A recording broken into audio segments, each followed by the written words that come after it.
I was an American pilot. The one who caught me was a Vietnamese. I was taller and stronger than him, but I didn't dare to stand straight. I was captured in the jungles of Vietnam, and I knew the only way to survive was to play weak. They dragged me into a small village in Laos. I forced a smile, met every villager's eyes, and tried to act friendly and harmless. They told me to sit, so I sat there. Later, they took me deeper into the jungle, tied me to a tree, and fired shots at me.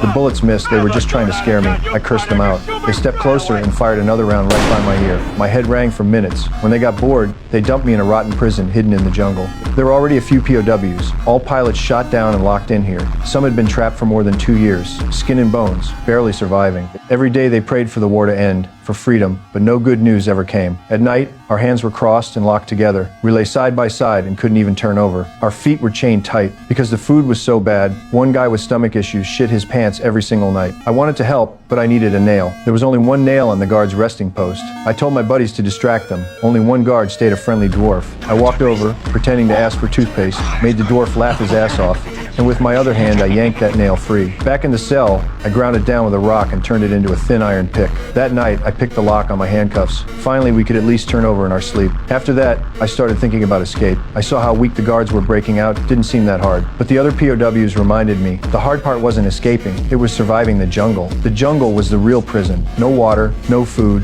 you wouldn't last. But I refused to believe that. The food in this prison was dog shit. Not just for us, even the guards were starving. The prison dogs were skeletons with fur. Most days all we got was rice. When food was really scarce, they'd bring us bowls of mealworms. Eat it or starve, no other choice. Why so bad? Because our bombers had destroyed their fields. No harvest, everyone was starving. Giving us worms was considered special treatment. One day, a Thai pal overheard the guards talking. They were starving, crazy, and wanted to go back to their village. So they planned to dump us in the jungle, shoot us down, and pretend we escaped. That way nobody would blame them. We had no choice but to escape. Good thing I'd been planning for months. The next day at noon, while the guards ate, I used a mirror to scout outside. Once I was sure it was clear, I opened the fence. First, I stole their rifles and handed them out to the others. We'd split up and attack. In the kitchen, 7 guards were eating right before we struck. One guy got so nervous he puked. I clenched my jaw, no more hesitation. I rushed out and opened fire, dropped a few in an instant, and shot down another who charged at me with a blade.